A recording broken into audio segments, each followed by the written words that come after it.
All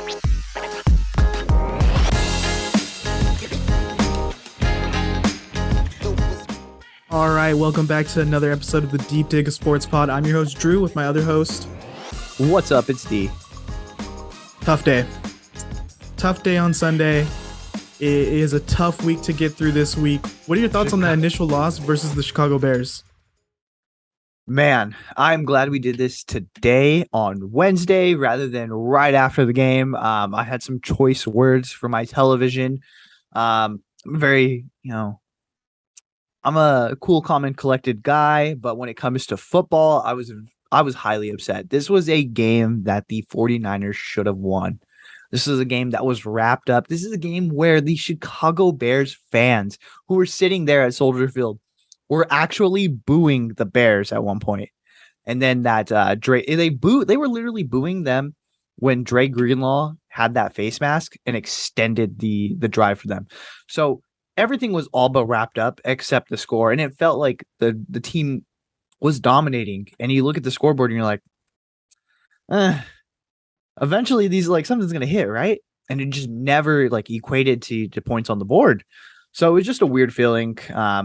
Obviously disappointed with the outcome, but I mean, moving forward, the Seahawks are the only ones with a win on the board as far as the NFC West. So you feel helpful for that, but it's also like, dude, we dropped one we shouldn't have dropped. What are your thoughts?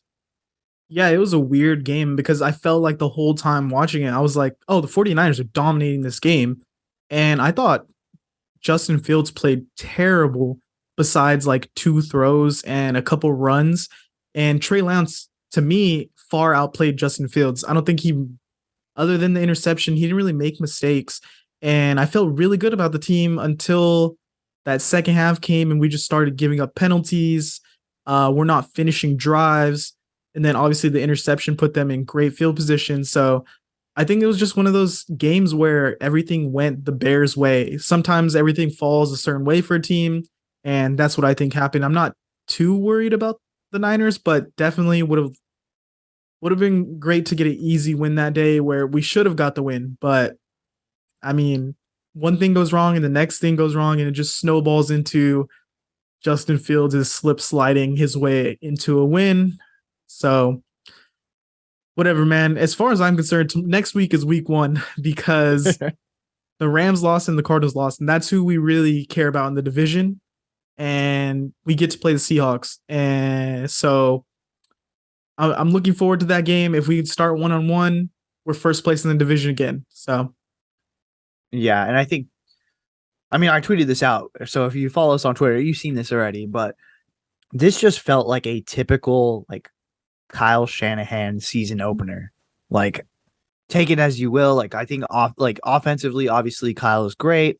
But there are games throughout the season where the team just comes out and it just flat.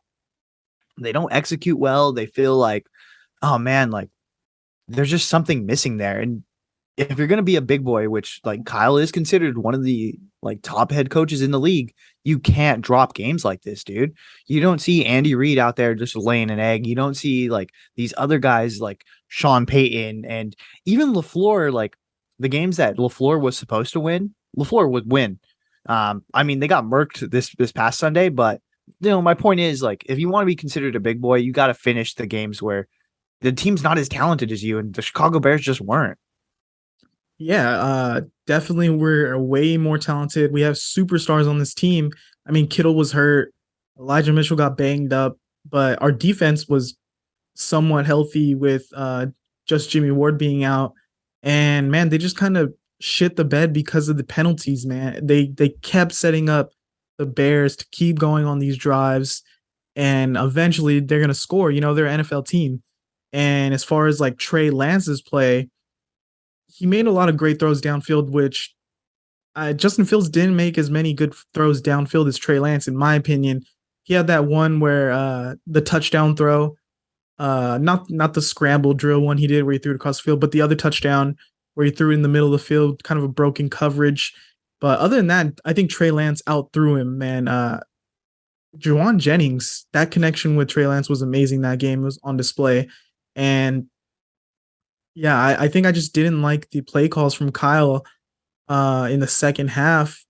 The first half, we started off great on the like everything was hitting on the first drive, and then we fumble, and we lose momentum, and then I feel like Kyle just went into his shell, man. Like where was the aggressiveness? Like nothing.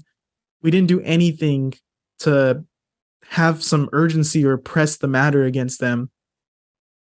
Man, I think so. There's three plays that really like stick out to me. That Greenlaw face mask that really like it kept that drive alive. The next play that I'm 100% sure that the next play was that Dante Pettis touchdown. And again, the fans are fucking booing them. Like we should have been up by a crazy amount before then, but that just stupid plays like that kept it alive. So that's one. The Debo fumble, obviously that's a mood killer. If we stay there, at least it's a field goal, but I think we scored the touchdown how we're moving the ball. And then the McGlinchey sack, which takes us out of field goal range in the first half. The McGlinchey sprint away. Yeah, the infamous now McGlinchey sprint away. He gives up the sack and then he runs off the sideline. Doesn't help out Trey Lance. I posted this too. Giving off Ray from the Remember the Titans scene where he's like, I'm not gonna block for him. Vibes. Yeah, he got beat pretty bad on that play. I mean, the whole line was getting pretty abused that game. The interior of our offensive line does not look like it's something we could rely on. And Trey Lance ran the ball a lot in that game plan and not just scrambling, like actually called run plays, which was kind of surprising to me. I thought they would try to protect him more, but it looks like Kyle's like, well, if I don't trust him to throw it, we're going to run the shit out of it with him. Yeah, and that's one thing like I didn't want to see was the same game plan that they were running with like that Cardinals game where he was running QB powers, where he was running QB delays. And I seen that, I think it was the 3rd and long. It was that QB delay. And it's like, okay, cool. But how many times is he going to get hit? You can't sustain that. Yeah. And do you think that's a matter of like Kyle knows he has Jimmy in his back pocket? So if Trey Lance does get hurt, he's like, whatever, I'll just keep running him until he gets hurt. And then Jimmy rolls out there. I mean, I think it's nice to know like you have this guy that's capable of sitting there, but come on, this guy's supposed to be the franchise moving forward. You can't have him out there just, getting hit like that, dude. I mean, we'll see if Kyle's running like that with Kurt Benkert as the backup. Hey, let's go. So yeah, bad loss. I think overall for me, I'm not too worried about it. They played in a monsoon, which they might play in again.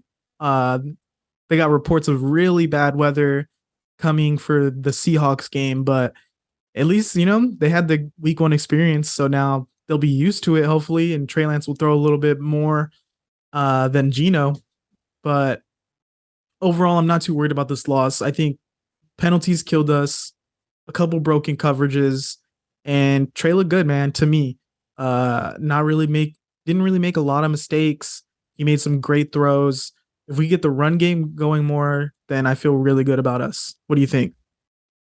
I think that there's a couple things to blame here, but I think the first one to blame is going to be Kyle. Because again, you're the head coach. Everything goes up to you. That was just a sloppy game, dude. And yeah, we could blame this monsoon weather, but it was pretty clear for the first half. In the first half, they should have dominated. They should have been up 3 scores. Like that's just inexcusable, especially if you're the offensive coach. So like, yeah, we could go ahead and, cop out and say like, oh, well, it was the weather, but they should have been up before the weather kicked in bad. And then on top of that, like, I think my other biggest takeaway is Hufunga's a dog, bro. He was all over the place. He was nasty. I think that like if we get him and Jimmy Ward together, they actually might turn out to be the best safety tandem in the league. Like I was super surprised about it. Yeah, I agree. Funga was amazing out there, but let's put that one play on him. He did give up that touchdown in the middle of the field. He was the high safety, didn't quite see the guy break out in the middle right of the field, couldn't get there in time. The guy's wide open, and I think that's what you take with Ufunga, though. He's not going to be the most amazing coverage safety, but that boy's going to get in there and hit. He's going to break up run plays, and when the opportunity comes, he will be in the right spot for a pass here or there to get an interception. but sometimes he's gonna miss them, and that might get better with time. Yeah.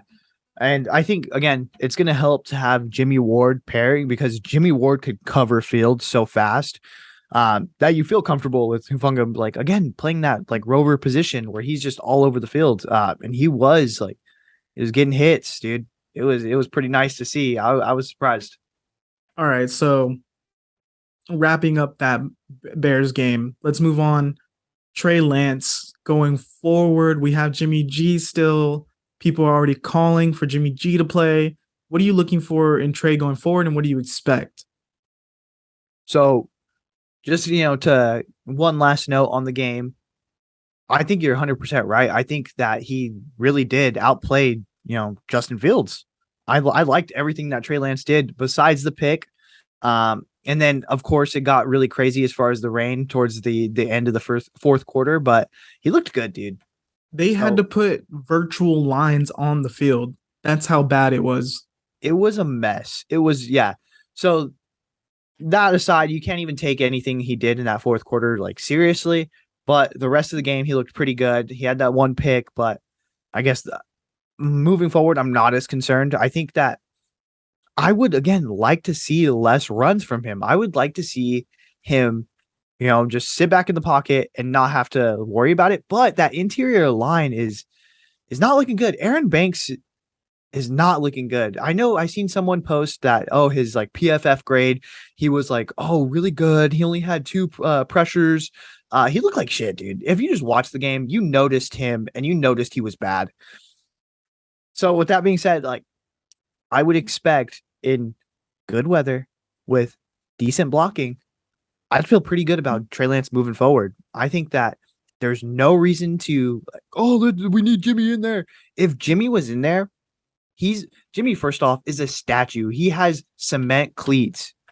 He was not going to be with that O line, with that weather. He was not going to be any better than Trey Lance. He's probably going to be worse, and he probably would have got hurt. So I think that we stick to the course. We know there's going to be growing pains as far as Trey Lance's development, but you need a guy to develop. You need him to go through these things.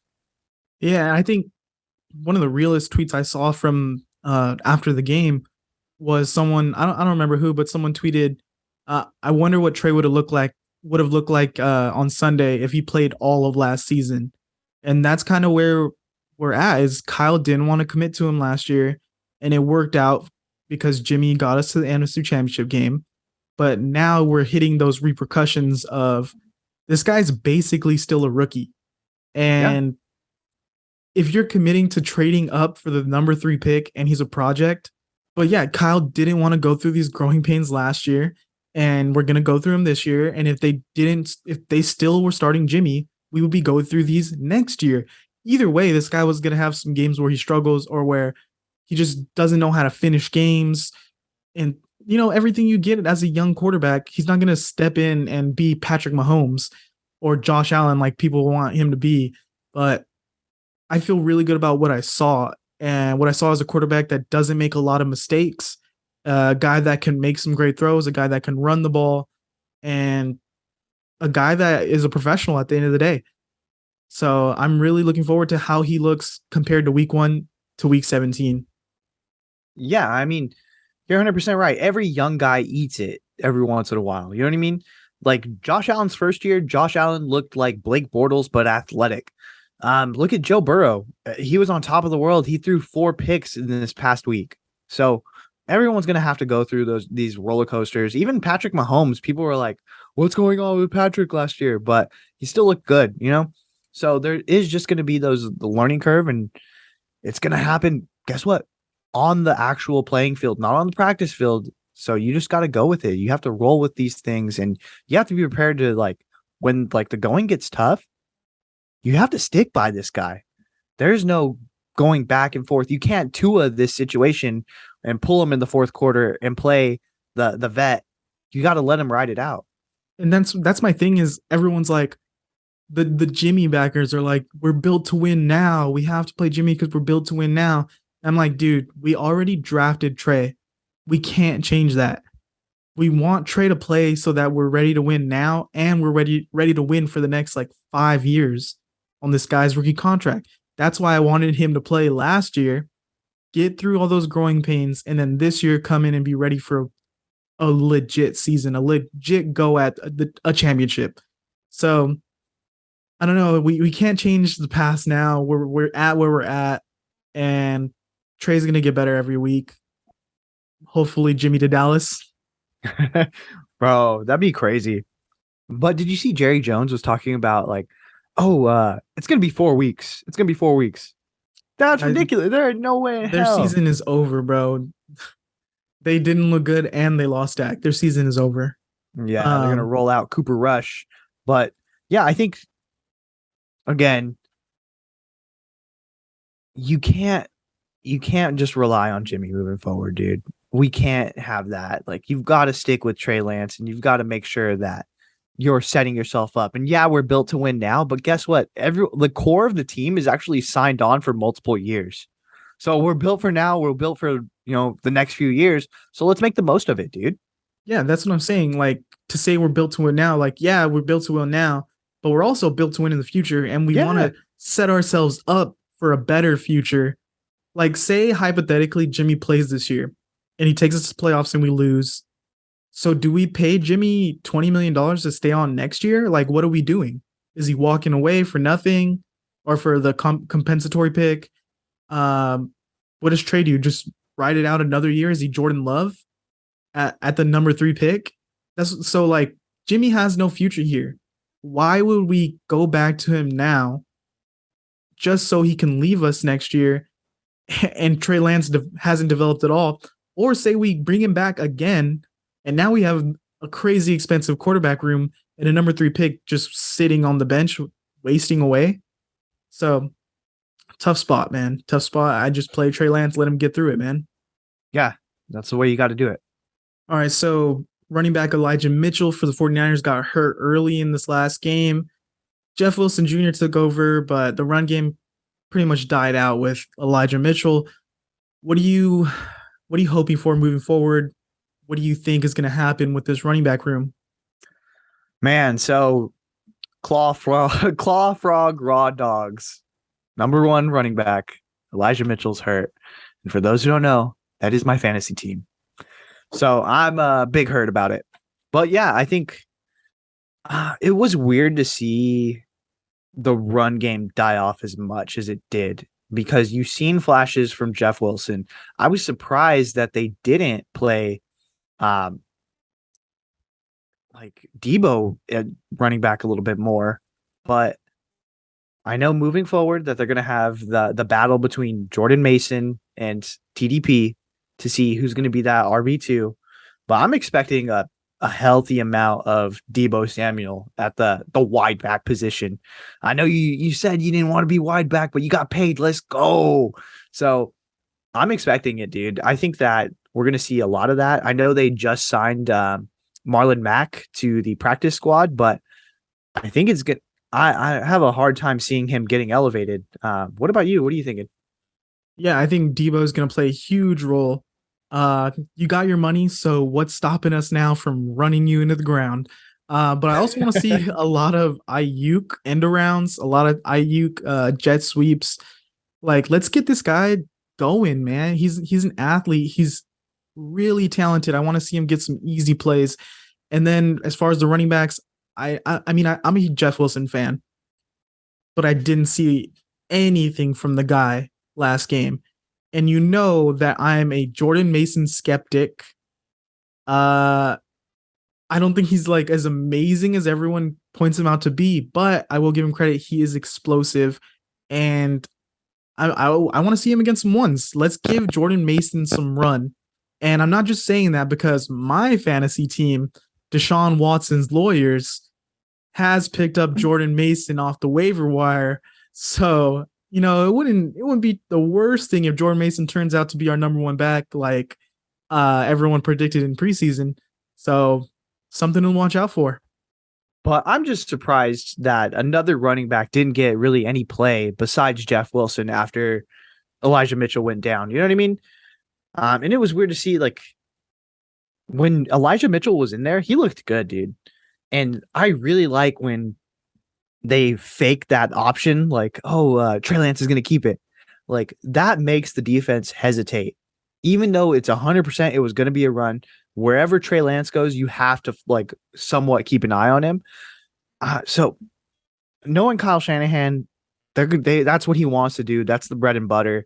But also knowing him, he trusts vets. So if it's Ty Davis Price and Jordan Mason competing for those, I think he's just going to give it to Debo.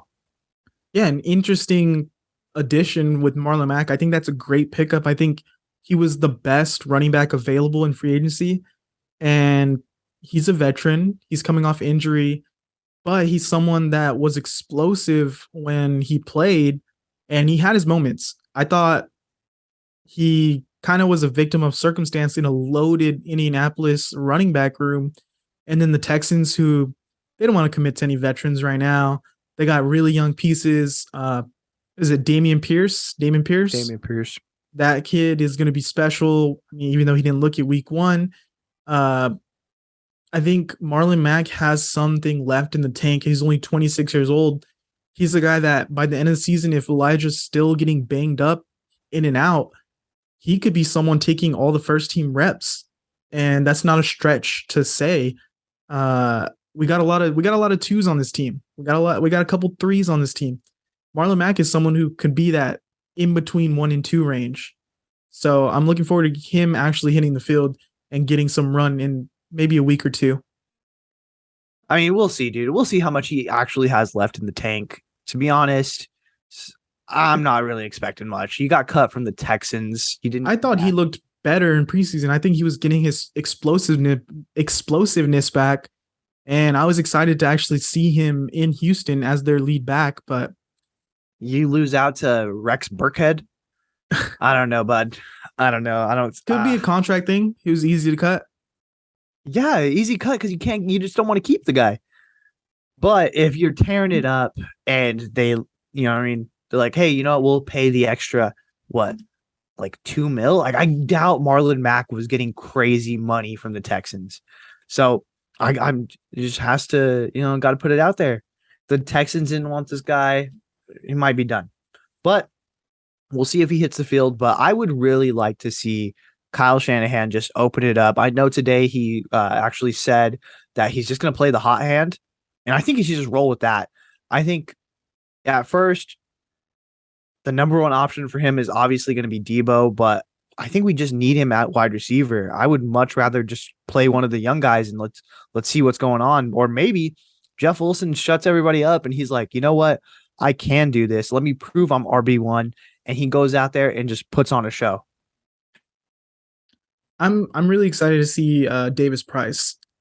Let's get him on the field and let's see what happens. This is a guy that can be explosive, could be fast, could be powerful. We've seen a lot of different things that he can do at LSU. And I mean, he does have draft status over Jordan Mason, and he's a rookie. So he has like all this potential that, we don't know what his floor or ceiling could be in comparing him to Jeff Wilson Jr., who we know who Jeff Wilson Jr. is. And he didn't look great last game. Let's see what TDP has, man. Like to see him get a little bit of plays going here. Yeah, I mean, we'll see. They said they're going to battle it out in practice. And again, like draft doesn't matter to Kyle Shanahan. We seen last year, he rolled with Elijah Mitchell when Trey Sermon was drafted in the same round that TDP was. You know what I mean? So he literally doesn't give a shit. All he cares about is, hey, are you the type of back that I want? And can you play up to my speed? And we'll see which one ends up, getting that number 2 spot. But whoever it is, I hope they shine, dude. We need a run game. That's like one thing that the Shanahan offense is just predicated on. And we need that. And interesting to know, before the game, Adrian Peterson said he wanted to play for the 49ers. That was one of his teams on his list. And we ran a poll on Twitter. Who would you cut for Adrian Peterson? Ty Davis Price, Jordan Mason, or Jeff Wilson Jr. And the fourth option was, he should retire. We had 60 votes, and 88% said that he should retire. So I just thought that was interesting that a roster spot opened up and we didn't call Adrian Peterson. We went straight to Marlon Mack. So He The was people in concussion protocol, bro. he was in concussion. Wow, He got fucking knocked out. He did. you did. Bro, Yeah. you can't sign that guy. He's over here a walking fucking basket case. You can't sign this If motherfucker. anything, Le'Veon Bell, Le'Veon. he earned the contract. We should call him up. Guy's looking sharp. But I Yeah. thought it was interesting that a running back spot opened and the people were immediately like, we know Adrian Peterson, we're good. Yeah, it is what it is. It's not like it's like prime Adrian Peterson. You know what I mean? It's take him out to pasture, you know? Look at the flowers. I think he get like 30 yards a game. Give him 20 carries. But Um, looking forward to next week. We have the first place Seattle Seahawks coming to town. Geno Smith. He didn't answer. oh god. He said I didn't write Say, back. I didn't write back. they wrote him off, but he ain't I right ain't back. right back. I ain't right back. That was, dude, I'm not gonna lie, that was the hardest line. That was pretty hard to count. That was hard. Yeah, him and Shelby Harris swagging out, talking shit. They earned that win against the Broncos, even though I say the Broncos mostly gave that win to them with some terrible, chef kiss, terrible decision making by their new head coach. What did you think about their game? Dude, I'm glad that Seahawks won the Pete Carroll revenge game. Let Russ cook. No, Russ cooking sucks. Let's go. Let Geno cook. Geno cooking. But like one takeaway that I had was like, dude, if you like take away Geno Smith and you insert Jimmy G into that Seahawks offense, like Geno had some pretty good little rollouts, some easy, that touchdown pass he had was pretty nice. I'm like, Jimmy G could do all that and a little bit more. Like they Seahawks might be pushing for a wild card spot if they had Jimmy G.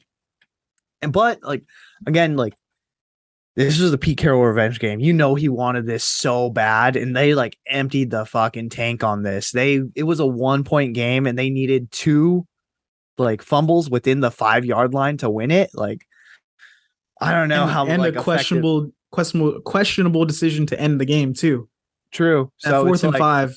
How effective are they going to be moving forward? They really don't have a lot of talent as far as they had like Kobe with a C, Kobe Bryant, and Michael Jackson out there on their as their corners.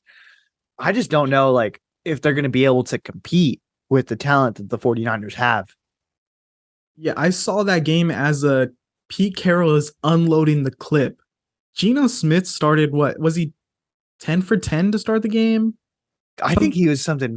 It was like 14 I think 14. He ended up like 17 of 18 at one point, but yeah, he did really well. Either way, he had the best start over Russell Wilson as a Seahawks quarterback. He had the most consecutive completions to start a game, which was impressive. The guy looked sharp out there. And I saw that first touchdown to Hollister, I believe. That was a little bit of a dink, and no one's here because everyone's covering downfield. So it wasn't the most impressive touchdown in my eyes. And they only put up 17 points. This isn't like a dominant showing of the Seahawks offense. The 49ers defense is better than the Broncos. Look at Ufanga. Would you say Ward was good? I would say he was pretty good. Again, it gets weird when you talk about like the weather in the game, and there was just so many mistakes. The biggest donkey is Dre Greenlaw.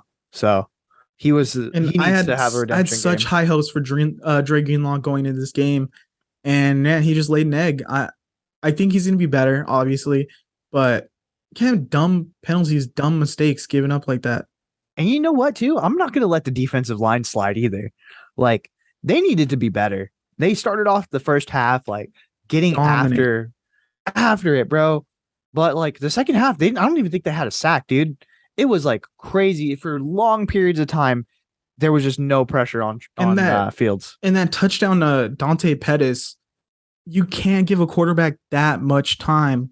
You let him roll out and just, like, sit on that side of the field for 10 seconds. Obviously, everyone's going to be running to him because he's a mobile quarterback. And then Dante Pettis just sitting there in the flat. And what normally would be a terrible throw across his body, across the field, no one's there. So that's on the defensive line more than the coverage team to me, because you let him have so much time. Yeah, but We can't let that happen. again, more talented than what the Broncos had. So I think Yeah. that if And they just tighten up these screws. you said someone went on IR. Oh, Jordan Willis went on IR. But we bring up Trey, who looked great in the preseason, couldn't make the roster, but kept on the practice squad. And yeah, we're looking forward to seeing this guy on the field. Honestly, I think he's more talented than Jordan Willis, but yeah, I think so. I think you had to put Jordan Willis on the roster. He's a playoff hero. He was with the team last year. I think you just gotta give him that spot. But I'm excited that Trey has moved up, and I think he's gonna get after it.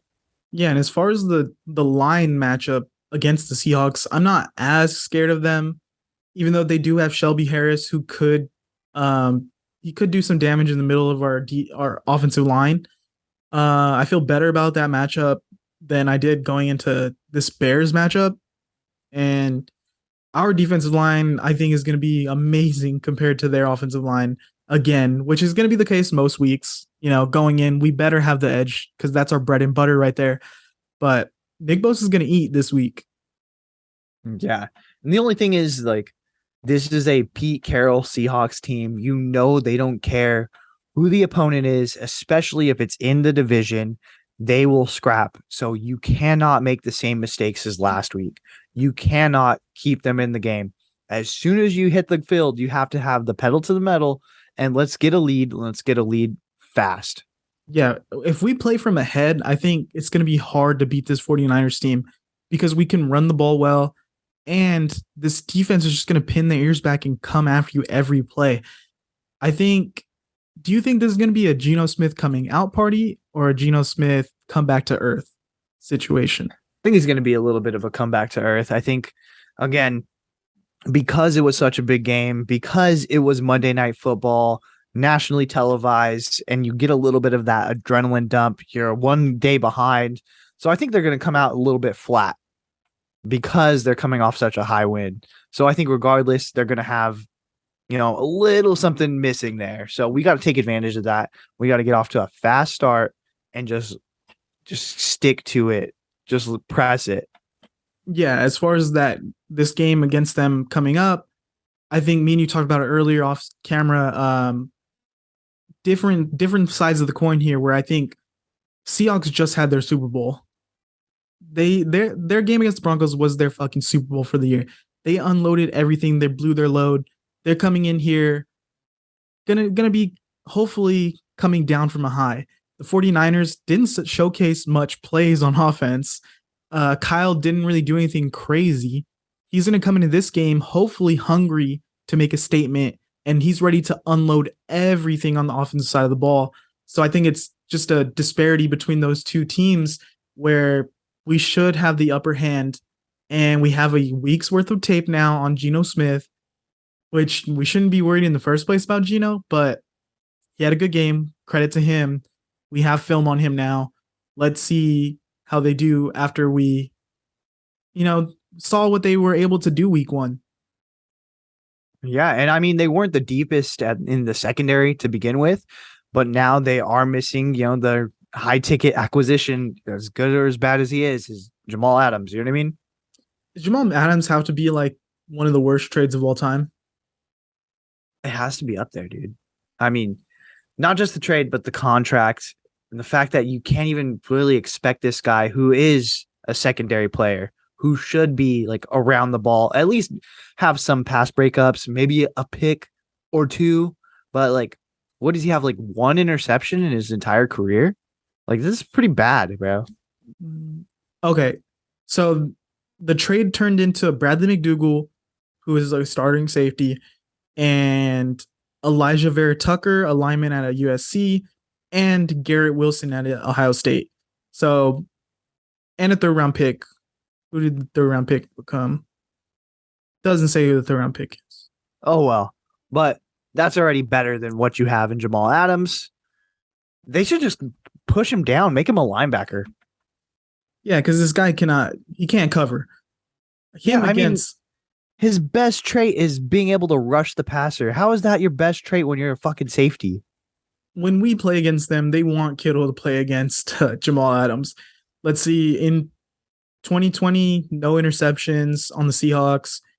2021, he had his career year, 2 interceptions, and this year, no interceptions, obviously. So you traded basically 2 first-round picks, a third-round pick, and a starting player for 31 tackles last year, or 87 total. In 2020, he had 9.5 sacks, which is pretty amazing, but that's not what you got him to do. You got him to play safety, not be a defensive end. So I don't know, man. He's injured now.